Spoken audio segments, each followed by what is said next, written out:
Hey, Campus Church. So, we're continuing on in our lesson from Job, and I've called it Treasure in Trial. Over the last couple weeks, Anthony has done an excellent job of kind of leading us and giving us the intro into Job and understanding what happened that Job lost everything and has gone into the season of suffering. And last week, Job's friends come to console him or to confront him, to have a conversation with him. And what we discover really over the next couple weeks is that Job's friends actually aren't that helpful. They're describing God in ways that are beyond themselves. They don't understand God in the way of who he truly is. And so the conversation shifts where what we see now a conversation between God and Job. Job has become kind of overwhelmed and say, yeah, God, why are you doing this? For so long, Job had done really well to realize that God was all powerful and that even in the midst of affliction, that God is still good.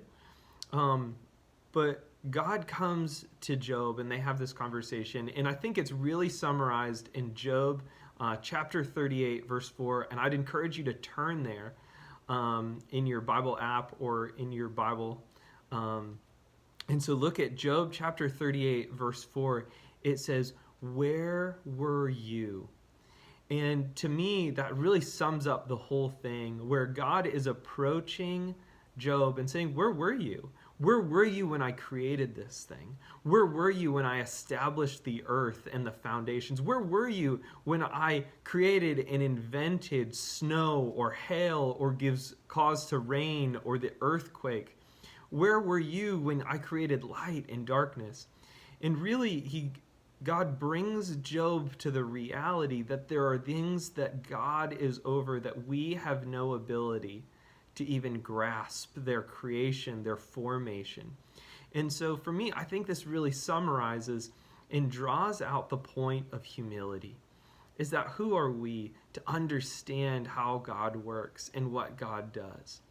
And so this is one of the things that we've looked at over this past semester, actually, earlier in October and November, where we looked at this idea that God, that he is transcendent, that he is greater and he is above everything else. But at the same time, we know that he's also immanent, that he is close and is near to the brokenhearted.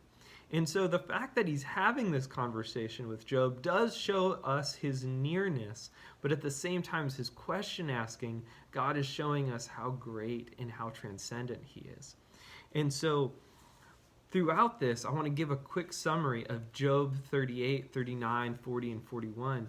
38, we see that God is giving all these descriptions of kind of those earth science, those material things that God has had power over. And he's asking Job, where were you? Have you been part of my creation or investment in these things?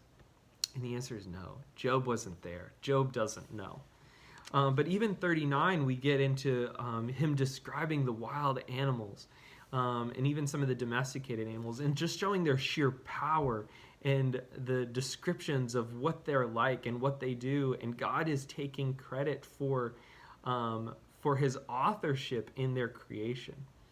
And then it comes to chapter 40. And I'd encourage you to look there. We see that Job gets to answer again after God giving him question after question. Where were you? Do you know this? Job says, I am so insignificant. So Job has come to a place of humility. And he says, how can I answer you? I place my hand over my mouth.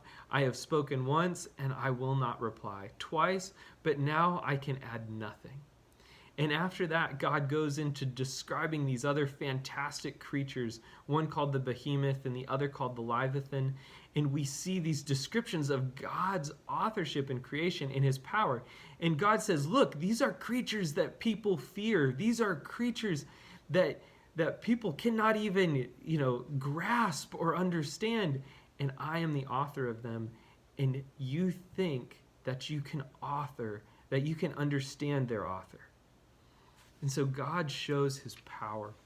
And then it comes back to Job again after seeing this full power display. And it says, then Job replied to the Lord, chapter 42, I know that you can do anything, and no plan of yours can be thwarted. You asked, who is this who conceals my counsel with ignorance? Surely I spoke about things I did not understand, things too wondrous for me to know. You said, listen now, and I will speak. Then I question you, and you will inform me. I have heard reports about you, but now my eyes have seen you. Therefore I reject my words, and I am sorry for them. I am dust and ashes. And so it comes to this place where Job realizes God's greatness. Now, in the midst of trial, the treasure is not a material thing. The treasure is understanding how great and powerful our God is.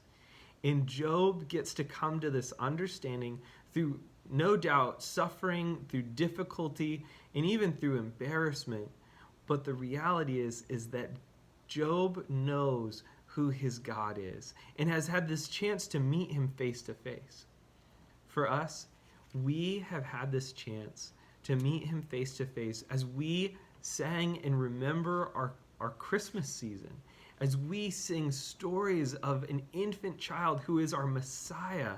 Now, it's not the great power Leviathan at the moment. It's an infant child that God came in humble ways in order to humble us, in order for us to realize that our pride, the way we think things should work, that is mind-boggling to us.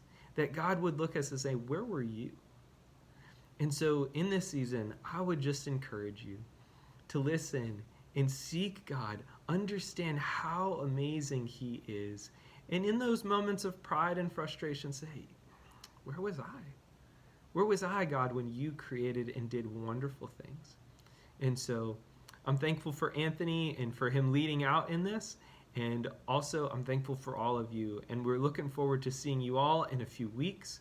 Let us know how we can be praying for you, and we'll be talking to you soon. All right, God bless.